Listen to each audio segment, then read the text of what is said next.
rumah sakit umum yang mandiri dengan pelayanan prima, mewujudkan sumber daya manusia yang profesional, mengembangkan kerjasama kemitraan dengan pihak ketiga, mewujudkan Assalamualaikum warahmatullahi wabarakatuh. Selamat datang Bu Dr. Eri di podcast Obsasi Rabain, obrolan seputar informasi dan edukasi dari Rumah Sakit Umum Daerah Dr. Haji Muhammad Rabain. Apa kabar semuanya, sahabat Obsasi Rabain dimanapun Anda berada? Hari ini kita akan ngobrol tentang topik yang sering diabaikan, tetapi disadari ketika sudah parah, yaitu penyakit ginjal dan layanan cuci darah.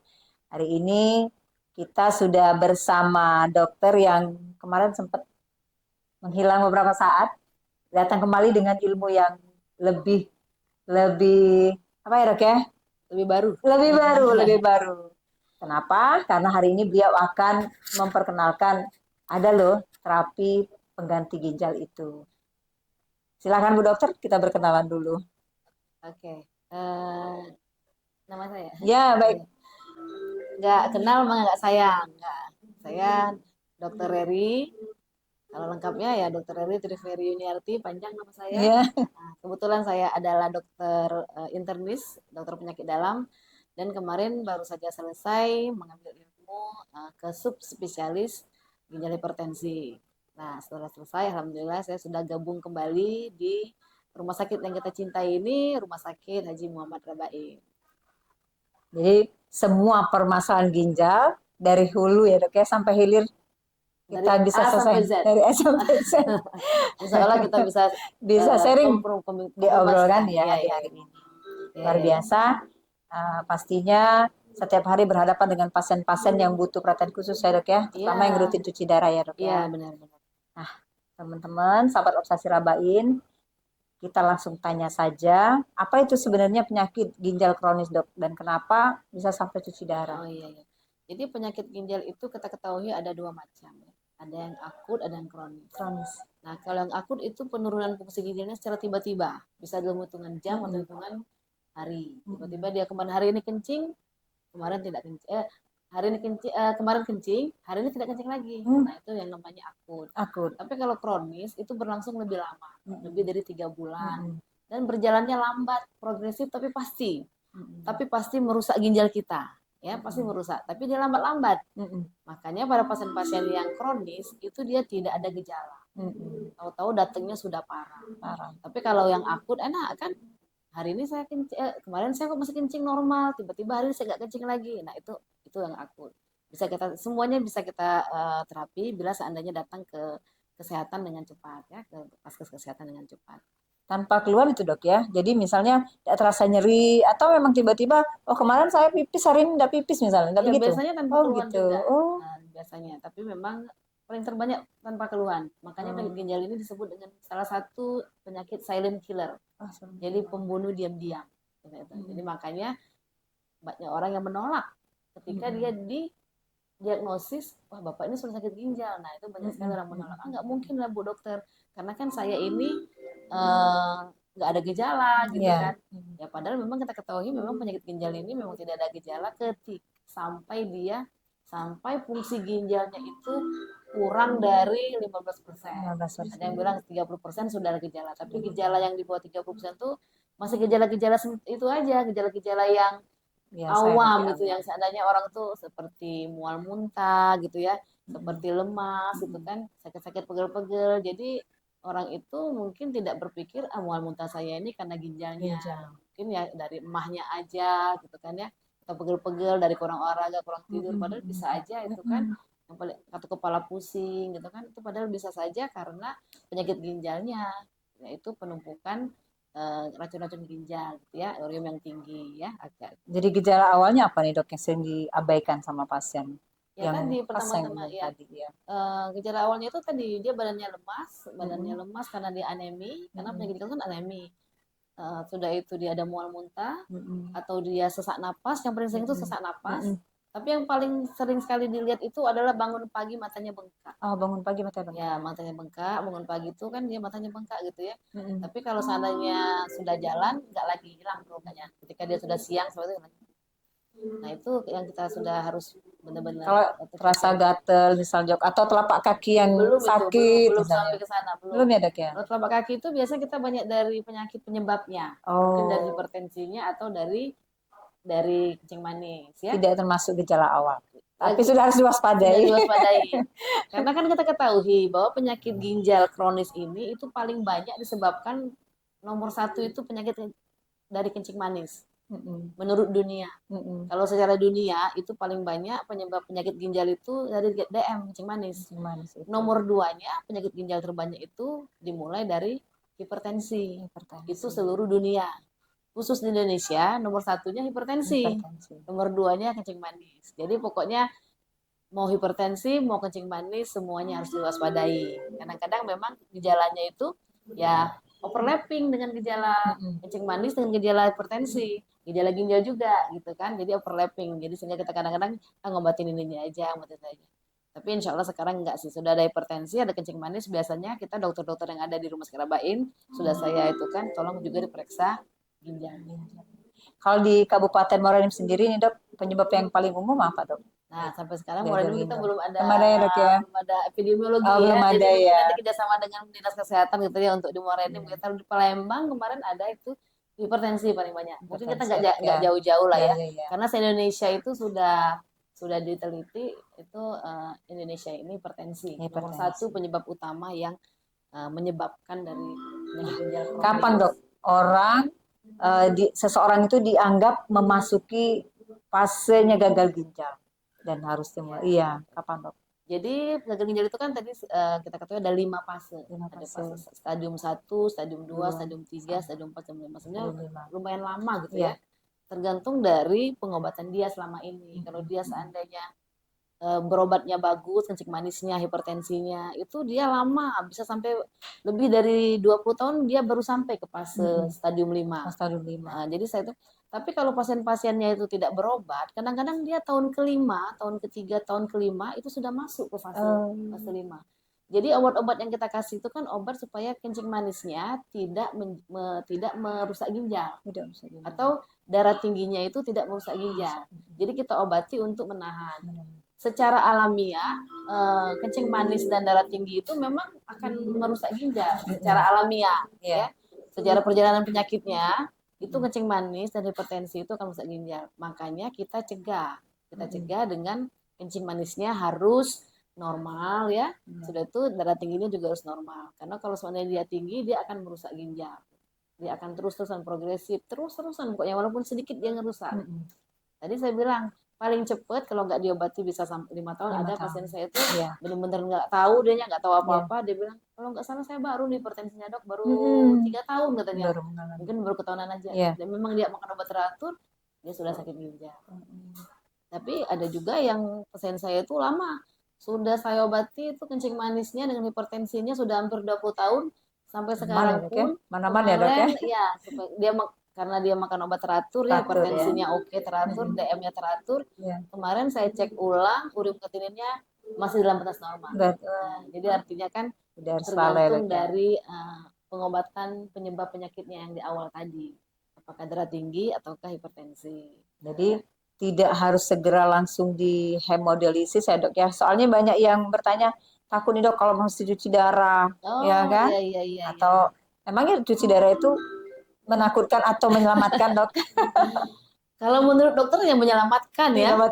Itu menyelamatkan karena itu adalah salah satu terapi pengganti ginjal. Terapi pengganti ginjal tadi ada 3 ya. Cuci darah 2, cuci darahnya itu ada dari mesin yang ada di rumah sakit kita tercinta ini. Alhamdulillah ya kita sudah ada kurang lebih 13-14 mesin ya. Nah kan itu pun masih kurang ya. Nah yang kedua pemerintah sekarang memang mencanangkan kalau bisa melewat di CAPD yang tadi cuci darah melalui perut itu pemerintah sudah mulai itu karena banyaknya yang antri cuci darah di Indonesia ini, makanya kalau bisa ada nanti alhamdulillah kalau seandainya kita buka juga ini rencana ya, CAPD gitu ya, sehingga pasien-pasien yang CAPD nanti tidak perlu lagi ngambil obat ke Palembang, Oh, cukup ambil obat di sini aja. di rumah sakit ya, Iya, Dok ya. apalagi kita kan tim B. Kemarin pasien CAPD yang dari luar itu banyak. Jadi dia kalau mau ke Palembang kan jauh. Kalau dari Jauh. luar ke Morenim kan enak. Lumayan. Morenim juga Waktu ya, sudah Dok ada ya. beberapa Jarak. yang CAPD, sehingga mereka kadang-kadang cuma datang, cuma ngurus resep aja di Palembang itu kan. Tapi 5 Dengan jam, jarak 4 yang jauh. jam ya. Iya. Nah, nanti kalau sudah ada poli kita di sini, insya Allah kita bisa bantu pasien CAPD itu ya. Baik, jadi sahabat Obsasi Raba ini manapun berada, kita wajib mengenali gagal ginjal ya, Dok ya, sejak dini. Jangan sampai udah cuci darah baru sadar ya, Dok ya. Iya. Nah, jadi yang tadi jelaskan nih, Dok, ada yang bertanya. Bagaimana, Dok ya, proses hemodialisa itu sendiri, Dok? Berapa lama waktunya dan seberapa sering? Oke. Karena di rumah sakit kita ini, Dok, yang lagi di tempat kita yang kita gunakan layanannya ada hemodialisa. Jadi hemodialisis itu ya, hemodialisis ya, Iya. hemodialisa ya.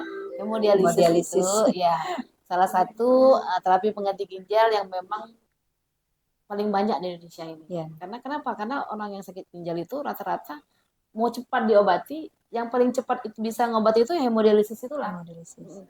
Kenapa nggak CAPD? CAPD itu dipakai 2 minggu lagi. Setelah dioperasi CAPD, itu kan penyembuhan lukanya dulu kan, baru 2 minggu lagi baru bisa dipakai. Sedangkan pasien itu kan harus sekarang di terapinya kan, jadi nggak bisa nunggu 2 minggu lagi kan. Begitu juga dengan transplantasi ginjal, nggak bisa karena mau nunggu donor segala macam kan. Jadinya orang-orang yang sakit ginjal itu otomatis kita harus langsung di HD atau di hemodialisis. Kalau di luar negeri itu enggak, Bu Jenny. Di luar negeri itu stadium 4, itu pasiennya sudah ngomong-ngomong sama dokternya. Jadi, Ibu mau pilih apa? Mau pilih transplantasi, mau pilih CAPD atau mau pilih HD. Itu sudah ada, itu stadium 4 itu. Nah, stadium 4 itu memang tidak ada gejala kan. Nah, di luar negeri itu udah bilang, oh saya mau donor seandainya. Dia udah cari donor selama menunggu dari stadium 4 sampai stadium 5 itu. Lama ya, Dok ya? Iya kan, mungkin setahun bisa aja kan dari stadium 4 ke stadium 5 itu, atau standar, atau kalau seandainya bisa lebih lama lagi bisa 5 tahun kalau dia seandainya pengobatannya teratur kan. Nah, jadi mereka itu sudah jauh-jauh hari sudah mencari donor di luar negeri itu. Jadi sehingga pas ketika masuk stadium 5 yang harus hemodialisis, sudah langsung ya, Dok, dia sudah ada donornya. Begitu juga CAPD. Nah, seandainya aku mau CAPD aja, Dok. Nah, nanti stadium 5 dia sudah siap. CAPD-nya udah dipasang gitu kan. Nah, begitu juga sebenarnya dengan HD. Kalau dia mau pilih HD, dia sudah pasang namanya semino atau opisan ya. Kalau kita kan enggak. Kalau kita harus ke Palembang dulu. CDL. Oh, ya, CDL. Kita CDL dulu. CDL. Karena CDL itu yang bisa langsung dipakai. Oh, itu. Jadi langsung cuci darah tuh dengan aksesnya CDL. Tapi kalau seandainya mau pakai semino dulu, itu juga lama, 3 bulan baru bisa dipakai. Makanya nggak bisa yang pasien-pasien HD itu langsung pasang. Nah, semino untuk dipakai pasti CDL dulu. Nah, prosesnya itu kurang lebih 4 sampai 5 jam. Ya, memang jadi pasien itu harus datang ke Paskes yang ada hemodialisisnya, ada mesinnya. Kalau nggak ada mesinnya kan nggak bisa juga. Walaupun ada mesinnya, tapi seandainya mesinnya itu cukup, kan bisa juga. Kenapa cukup? Kok nggak bisa ganti-gantian gitu ya? Iya, nggak bisa. Jadi mesinnya itu hanya bisa dipakai 2 shift. Oh, 2 shift. Jadi satu shiftnya itu 4 sampai 5 jam. 4 sampai 5 jam. Lalu shift kedua itu juga sampai 5 jam. 4 sampai 5 jam. Kalau malam itu tidak ada shift malam, ada sudah malam. Nah, kalau tapi kita di sini membolehkan nanti kalau seandainya memang direktur setuju untuk pasien-pasien yang situ. Jadi untuk pasien-pasien yang situ yang malam-malam hari situ itu nanti kita, tapi asal ada penambahan SDM-nya, SDM-nya kalau seandainya mau jaga malam kan. Jadi kita bisa bantu ya seandainya untuk situ-situ itu nggak perlu lagi kirim ke Palembang kalau seandainya nanti ada shift ketiga. Nah, jadi karena 2 shift itu sehingga kalau seandainya dia punya 4 mesin, ya dia si paginya 4, shift siangnya 4. Jadi sehari dia cuma bisa 8 orang pasien. 8 orang pasien. Nggak bisa dia ya. Nyelip 1, ya nggak bisa. Nggak bisa karena dia sudah cukup 8. Nah, terjadwal ya, Dok. Senin itu, ya terjadwal 8 orang itulah. Nah, Senin itu karena dia itu waktunya 2 minggu sekali, jadi Senin yang tadi itu Kamis sudah mulai lagi, cuci darah lagi. Jadi Senin dan Kamis itu jadwalnya. Selasa dan Jumat. Rabu dan Sabtu. Jadi benar-benar kasih ini ya, kasih jeda ya, Dok ya. Kasih jedanya 3 hari. 3 hari. Dan kita juga harus kasih semangat juga sama perawatnya karena dia tuh sampai Sabtu nggak libur. Sampai Sabtu ya. Karena hari libur nggak libur. Nggak libur. Kecuali hari Lebaran saja. Itu pun kita pasiennya nggak libur cuci darah walaupun Iya. lebaran, sehingga pasiennya nanti diganti hari gitu ya. Iya, iya. Pasien juga mau lebaran juga kan, jadi diganti hari lebaran diganti gitu. Iya. Jadi kalau seandainya, oh ya kan itu ke Senin 8 hari 8 orang. Iya. Jadi saya Selasanya 8 orang lagi 8 kan. orang lagi. Hari Rabunya 8 orang lagi Mm-mm. seandainya kalau 4 mesin kan. Nah, hari Kamis bisa nggak? Nggak bisa, Nggak nggak bisa bisa. nambah karena Iya. ngambil yang dari Senin tadi. Iya. Nah, itu. Yang sudah Makanya terjadwal ya, Dok sudah ya. terjawab itu sehingga untuk masuk bagi pasien baru agak susah Agak gitu ya. susah. Mudah-mudahan nanti Bapak Direktur mau nambah lagi mesin kita ya sehingga nanti Bisa. yang Tapi ya, Dok, yang yang dibantu ya, Dok ya. ngantri dan yang situ-situ sudah bisa kita Kalau di obatin. rumah sakit kita sendiri berapa mesin, Dok, sudah, Dok? Kurang lebih 12 kalau nggak salah. 12. 4 dengan 8 itu. Artinya Sampai kalau lengkapnya 12 satu. lumayan ya, Dok ya. Sudah banyak kita, sudah banyak sekali sudah bantu ya. Jadi kalau di ada pertanyaan nih Bu dari Instagram Obsasi atas nama Leopard Jeb. Dok, maaf mau bertanya kalau dari asam urat apakah akan bisa menjalar menjadi sakit ginjal? Nah, ini kejadian nih, Dok. Ada yang bertanya. Oh iya boleh. Lanjut. Ya, jadi bagus sekali nih pertanyaannya ya Leopard ini ya. Iya. Jadi memang salah satunya juga asam urat bisa menyebabkan. Saya tadi dua terbesar yang ada di Indonesia, ada di dunia itu kencing manis sama hipertensi. Ya, yang ketiga ada GN, ada batu dan juga asam urat juga ada. Asam urat ini malah dia bisa dua-duanya ya, bisa ada dua cara bisa masuk ke menyebabkan ke ginjal. Bisa dari asam uratnya langsung menyerang ginjal, bisa juga dari asam uratnya itu yang memang nanti dia akan mengendap di ginjal. Kalau dia mengendap di ginjal, asam uratnya itu kan dia bisa jadi batu. Jadi dia bisa lewat jadi batunya jadi sakit ginjal. Atau memang asam uratnya langsung menyerang ginjal. Karena kita ketahui asam urat ini kan sering ngendap-ngendap di mana-mana kan. Yang paling banyak ngendapnya kan di sendi-sendi. Sendi-sendi. Ya kan? Sakit bener. Nah, tapi harus tahu juga asam urat itu bisa mengendap di ginjal. Jadi pasien-pasien yang memang asam uratnya tinggi harus juga periksa fungsi ginjalnya. Karena dia bisa nyerang ginjal tuh bisa dua jalan. Bisa langsung menyerang langsung asam uratnya, bisa juga dia lewat pengendapan tadi sehingga jadi batu. Jadi memang benar-benar kalau asam uratnya tinggi harus diobati juga asam uratnya. Kalau tinggi nanti dia menyerang ginjalnya bisa rusak juga. Artinya kalau udah berasa nih kita ada asam urat, langsung cek fungsi ginjal ya, Dok ya. Mungkin itu lebih tepat ya, Dok ya. Fungsi ginjal dan USG kalau bisa ya. Untuk melihat apakah ada pengendapan di ginjalnya tadi. Jangan terlalu banyak ngendapnya ya. Kalau terlalu banyak jadi batu. Nah, batu tadi bisa juga menyebabkan sakit ginjal. Apalagi kalau sudah karena mengendap ini pilih-pilih, enggak semuanya itu. Ada yang ngendap di tulang ya, di kaki-kaki tulang-tulang itu. Nah, ada juga yang ngendap di ginjal. Kadang-kadang yang di ginjalnya nggak tahu dia ngendapnya tuh kan. Kalau di tulang kan kelihatan ya, kelihatan ada di tangan-tangan gitu kan ada benjol-benjol atau di mana-mana atau di kaki kan kelihatan itu ada. Oh ini asam urat yang meningkat gitu ya mengendap. Tapi kalau dia mengendap di ginjal, nah itu yang nggak bisa dilihat. Makanya bisa dilihat lewat USG. Kalau biasa yang pada umumnya disebut kalau sakit ginjal yang gatal-gatal tadi, Dok? Gatal terus telapak kakinya sakit? Itu karena bisa cek fungsi ginjal tuh, Dok ya? Iya, enggak kalau gatal-gatal itu karena uriumnya meningkat. Oh, uriumnya. Ya, jadi karena urea belum tentu ke situ ya, Dok ya. Kalau sudah sakit ginjal, gatal baru kita jangan-jangan uriumnya meningkat. Uriumnya. Kalau sebelumnya banyak sih gatal-gatal itu bisa karena kencing manis gatal-gatal juga kan. Iya. Atau memang dia ada penyakit kulit, bisa juga gatal-gatal gitu ya. Nah, kembali lagi ke mesin kita tadi, Dok. Ada 12 mesin ya, Dok ya. Arti kalau 12 mesin, pagi ada 12 pasien, sore ada 12 pasien. Mesin istirahat dulu nih, Dok ya. Sore baru beroperasi lagi. Iya. Karena besok pagi mesti ulang lagi ya, Dok. Jadi itu dijeda dulu, nanti ada desterilisasi dulu. Jadi setiap ganti pasien dia harus steril dulu. Nah, kadang-kadang di situ lah nunggunya. Kadang-kadang orang kok cuma 5 jam, ini kan 8 jam ya. Kan ada sterilisasi dulu. Sterilisasi di awal dan sterilisasi di itu. Sudah itu persiapan alat segala macamnya itu. Jadi itu yang membuat kita dijeda dulu kan. Baru nanti bisa operasional lagi mesinnya. Malamnya kita sterilisasi besar untuk besok paginya. Kalau antara jeda itu kadang-kadang sterilisasi kecil namanya. Tapi pokoknya insya Allah disterilisasi dulu aja semuanya. Jadi mesinnya kerja full, petugasnya juga, perawatnya juga ya, Dok ya. Dokternya harus rajin-rajin ya, Dok. Perawatnya nyiapin alat. Dokternya siap-siap kontrol tadi pertanyaan siap terima konsultasi. Siap terima konsulan. Nah, pasien yang datang ke kita yang hemodialisis itu ditanggung BPJS nggak, Dok ya? Ya alhamdulillah untuk layanan ini. Alhamdulillah sampai saat ini pasien-pasien kita ini yang pakai BPJS semua ditanggung. Tapi ada juga yang umum itu Ada dari kalau nggak salah dari PLN ya kalau nggak salah ya. Oh, Ada juga yang umum satu dari PLN, dia mm-mm. juga ditanggung PLN juga. Oh Karena ya, kalau bukan ada ini mau tadi dok ya, ada jaminan tadi ada ya dok ya. jaminan ya.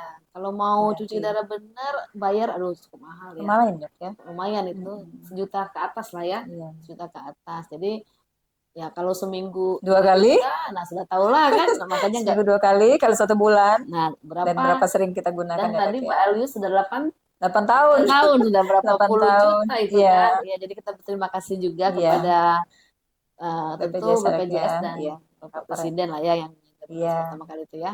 Terus rumah sakit dong ya dok ya, Rumah sakit yang memfasilitasi. yang Kalau memfasilitasi. nggak ada ini ya dirujuk kan. Rujuk Nah, Palembang. dirujuk itu ya dia harus mengeluarkan dana lagi, Iya betul. kecapean di jalan, Waktunya gitu kan. dok. Dan waktunya Iya. gitu Belum ya. tentu yang berangkat hari itu kondisinya baik. Belum tentu Iya. sampai sana dia nanti lesu segala macam Harus dirawat ya. dulu. Belum lagi yang mendampinginya. Mendampingi. Harus apa? Harus izin kalau dia Iya. bekerja segala macam kan. Iya, iya. Nah, kalau pasien cuci darahnya sendiri karena rutin datang, apakah ada sistem antrian dok dari awal atau ada jadwal khusus di tempat kita di unit HD Iya, kita iya. dok? Jadi sebenarnya mereka sudah ngantri dulu, Oh, antri baru dulu. bisa masuk. Jadi Mm-mm. kita ada sistem antri kan siapa yang duluan silakan datang. Mm-mm. Bisa dilihat ada bukunya, itu Ada ada buku ya buku dok ya? nomornya. Jadi Iya. nomornya. Jadi kalau seandainya dia belum bisa kita layani ya, Mm-mm. sekarang nggak usah layani, dia bisa antri di buku. Mm-mm. Nanti kalau ada pasien yang maaf ngomong sudah tidak lagi cuci darah, Mm-mm. banyak ya bisa meninggal atau dia bisa Mm-mm. pindah ya. Mm-mm. Seandainya dia pindah, oh saya pindah ke Jakarta. Bisa masuk Ya, ya jadi dok dia ya. bisa masuk ke dalam pesawat Mm-mm. itu. Sepanjang belum diterima, misalnya gini dok, ada pasien sudah dari pasang CDL ya dok ya, Palembang ya dok ya, sudah cuci darah. Nah terus mau ke tempat kita karena domisili di sini, Mm-mm. tapi kita masih penuh, itu solusinya apa dok?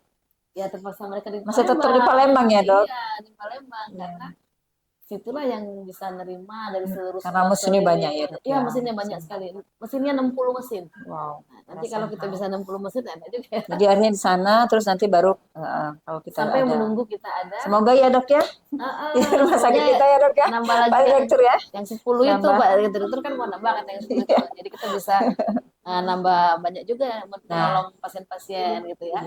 Iya, Jadi alternatifnya dok, selain hemodialisa tadi apa nih dok untuk pasien gagal ginjal dok? tadi Terapinya ada dok, 3 tadi pilihan kan, Iya. bisa CAPD CAPD, dan bisa terapi pengganti ginjal yang lain yaitu transplantasi ginjal. transplantasi ginjal. Walaupun itu sulit, tapi itu yang Nggak terbaik ya dok apa-apa, ya. banyak. Untuk Moranim sendiri sudah 3 yang melakukan transplantasi ginjal. Jadi untuk di kota Moranim ini sudah ada 3 orang Mm-mm. yang berhasil ya Berhasil, transplantasi ya. ginjal. Salah satunya yaitu Rekan dulu kita ya pernah dok rekan ya. kerja kita Rekan sendiri kerja yang ada di kita. rumah sakit kita ini, Iya. tapi sudah pindah ya, tapi istrinya masih Sampai dan hari di ini sini. sehat ya dok ya. Sehat, Sehat, suami istri keduanya sehat semua. sehat. Kalau nggak salah istrinya yang Mendonor istrinya. ya. Itu satu ya. PNS semua itu PNS. Iya. Yang kedua itu ada bapak dengan inisial R, dia juga PNS. PNS kerjanya di lapas. Mm-mm. Lapas itu apa sih? Lembaga permasyarakatannya, tapi dia PNS di sana. Alhamdulillah kemarin dia itu donornya bapaknya. Mm-mm. Dan sampai sekarang dia masih aman. Masih Masih aman. sehat-sehat aja. Terus yang ketiga juga PNS juga kalau nggak salah di mana ya? Pemberdayaan wanita kalau nggak salah itu saya Oh, berdaya lupa. perempuan, Iya. PPM. Cewek juga Iya. itu ya. Dia mendapatkan donor dari ayunya. Hmm. Nah, jadi ayunya ngasih ginjal kepada adiknya. Kan alhamdulillah. Mm-mm. Kalau yang tadi bapaknya ngasih kepada anaknya. Kalau Luar itu biasa. istri dari Istri. suaminya. Oh, jadi bener-bener variasinya Iya. hebat bener gitu ya. Iya. Tinggal yang belum nih ibu ngasih ke anaknya.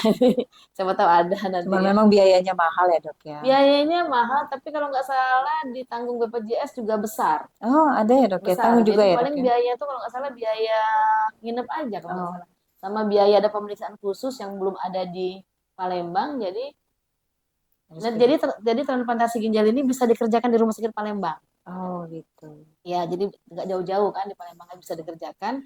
Jadi cuma ada pemeriksaan khusus yang tidak bisa dikerjakan Palembang, itulah mungkin sekitar nggak pula mahal sih yang harus dikerjakan di Jakarta. Nah itu aja biaya tambahannya. Kalau yang lainnya semuanya gratis semua. Jadi enak lah pokoknya transplantasi ginjal itu. Ya. Nah, kasih tips nih dok, bagaimana mencegah penyakit ginjal sejak dini agar nggak sampai harus cuci darah. Kasih tips dok. Oke. Jadi tadi sudah ada 8 rule tadi untuk lihat ginjal tadi. Iya. Yang pertama kita harus olahraga teratur, makan teratur. makanannya diatur, artinya pola hidup sehat gitu ya. Bila seandainya kita ada penyakit kencing manis, ada penyakit darah tinggi, itu semuanya harus terkontrol. Ya, harus di bawah normal. Harus normal maksud saya itu ya, jangan tinggi gitu ya. Iya.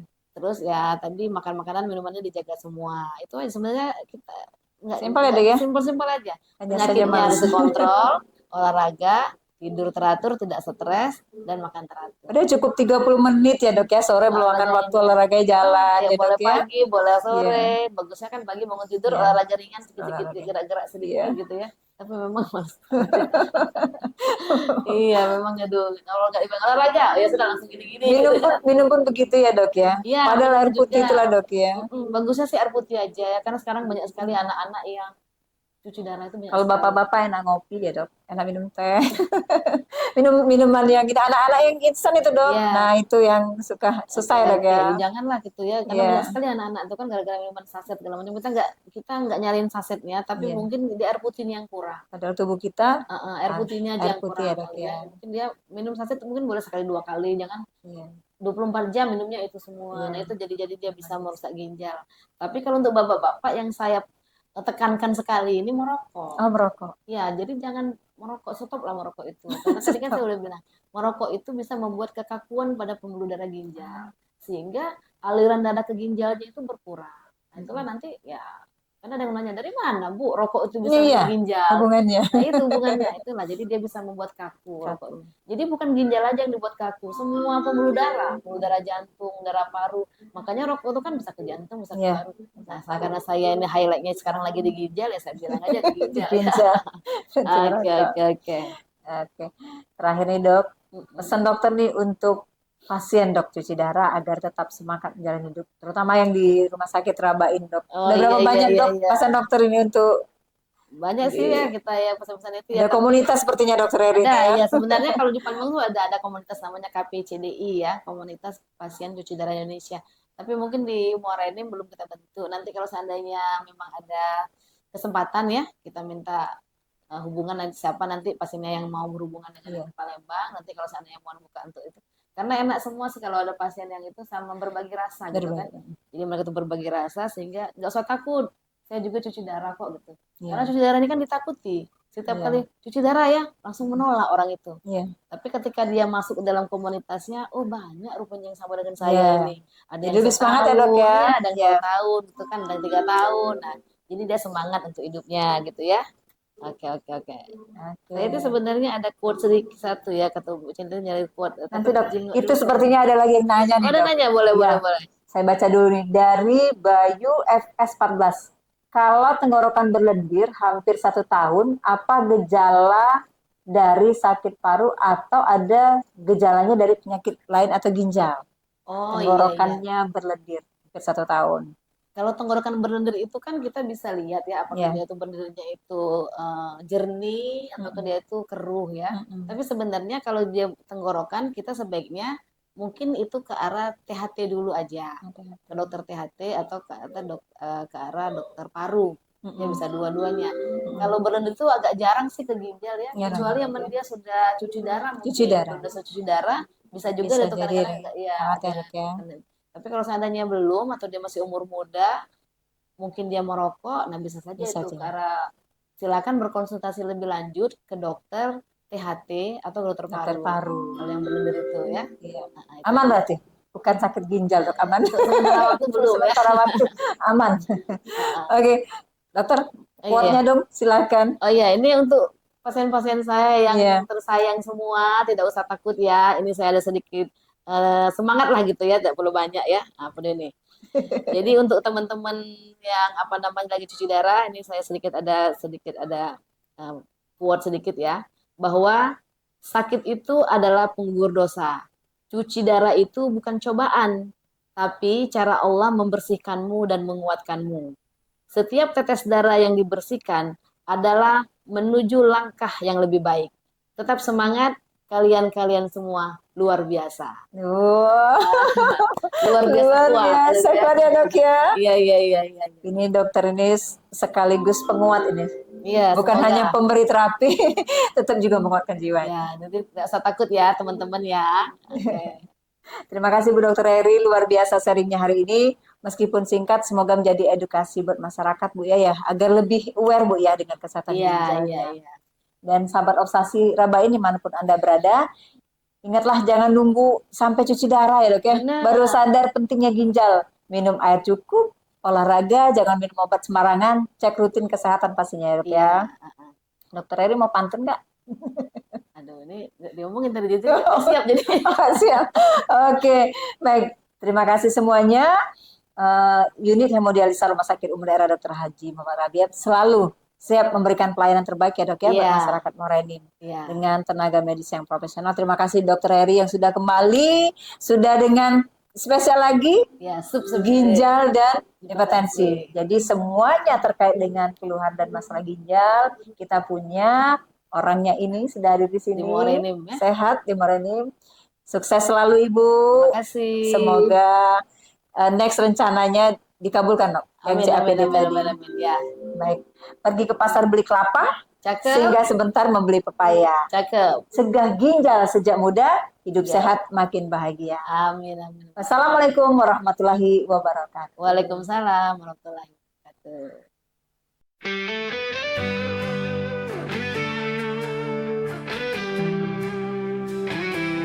Rumah Sakit Umum Daerah Dr. Haji Muhammad Rabain menjadi rumah sakit umum yang mandiri dengan pelayanan prima, mewujudkan sumber daya manusia yang profesional, mengembangkan kerjasama kemitraan dengan pihak ketiga, mewujudkan pelayanan kesehatan yang sesuai standar